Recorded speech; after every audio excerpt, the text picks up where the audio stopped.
Okay, this is a quick look at my 50-inch light bar that I bought off of Amazon. I bought it for $320, and I bought the brackets for $115 off of eBay.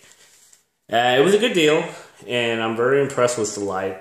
I have another video that is going to be part 2 of this video because it was shot on my GoPro. And I'm gonna apologize in advance for the the crappy audio. I guess my GoPro is crapping out or something, but the video is good. I'll go down some roads and turn it on, the usual stuff. But right now, I'm shooting this on my Note 2, and I want to tell you a little bit about the bar and some of the problems I had installing it. When you get the bar, it comes with excuse me, it comes with mounts that go onto the bumper, and these mounts have little teeth. And when you mount it, they go right here, and they only come with these little. I don't have the mounts. I actually lost them at when I was installing it at a friend's house. I left them there, and they have these little teeth inside the mount, and there's little teeth in here, and they're supposed to click, to grab and be able to adjust it, stuff like that. But when you're attaching it to brackets like this, usually, say if you were to buy everything from Ridgid, they would include all the hardware and little stuff like that. There's supposed to be a little sleeve right here that, like a little plastic sleeve with the teeth on either side to grab here and here. And when we put this bar in, we didn't know that there was supposed to be a little sleeve there. So we had some, we had some space in there. So my friend, he had these rubber garments to fill in the gap, and which actually worked out really well, and it doesn't move at all. And it worked out really well. I don't even know what those parts are called. I've been looking, and I don't know if they sell them separate or what the name is or anything like that. But for now, this is working. And if I get around to it, I'll figure it out and do it right.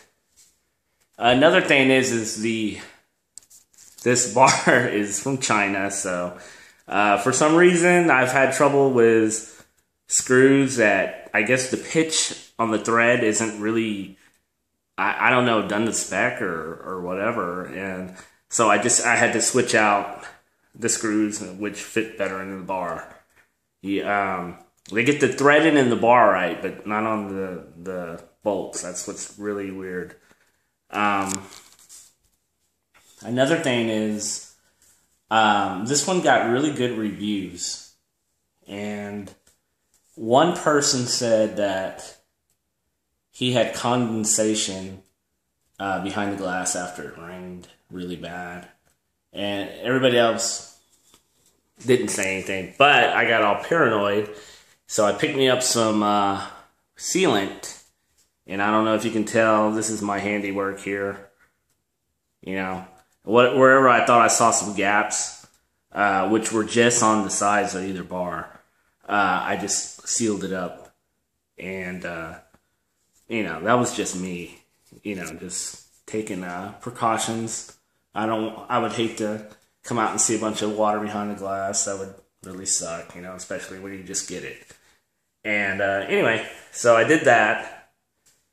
And another thing people complain about is these bars whistle. So what a lot of people do when they're going down the highway, they hear this whistling noise, and I saw some videos, and it really sounded annoying. So they said their solution was to put weather stripping in the ridges, but 50 inches, and all these ridges, that's a lot of weather stripping.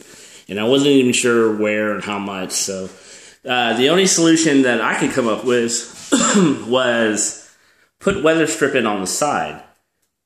See that right there? That's me. I just put them in there, a little sticky weather stripping in the side slips, because that's where all the air goes, you know. And that's what I figured. That's what's making all the whistling. So I did both sides, and I have no whistling whatsoever. So I think that was a good fix right there. And let's see. If you're a Jeep owner and you got a soft top, I'll tell you right now, this thing's gonna make some. It's gonna make some turbulence, and it's gonna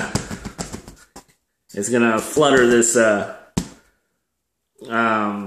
this soft top a little bit more than you're used to.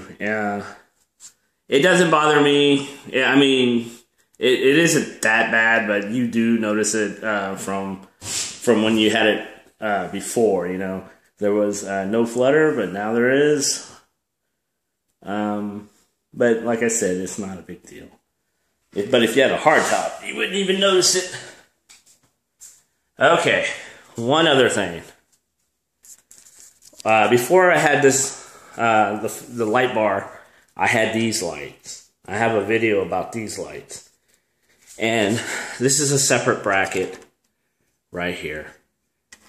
And the problem I ran into was when you add this plus this, these bolts are too small. And I didn't know that.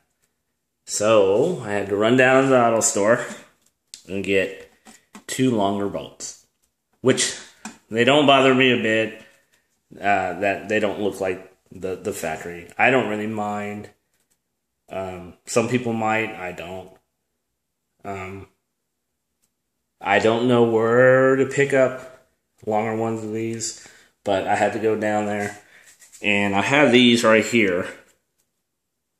That's the green tag is what I picked up. So that's the new screw, and this is the old one. So there's the size, if you just in case. They weren't expensive, a couple bucks. Okay, let's see. About the bar itself, they say it's 25,000 lumens, which it was hard to believe, but I believe it now. I mean, I'll show you in the second video, which is going to be on my GoPro. And they say these are Cree LEDs. I can't verify that, but whatever they are, they're very white. The light is very white compared to these. I always thought these were bright, but when I turn these on, they look bluish compared to the light bar. Okay, so that's it for right now. This is going to be part 1 of 2 videos. The other one, like I said, is going to be on my GoPro. And like I said, I apologize for the crappy audio. I just don't feel like redoing the video, so I'm going to upload it anyway. So the next video you see of my light bar is going to be the actual road test. Hope this information was useful.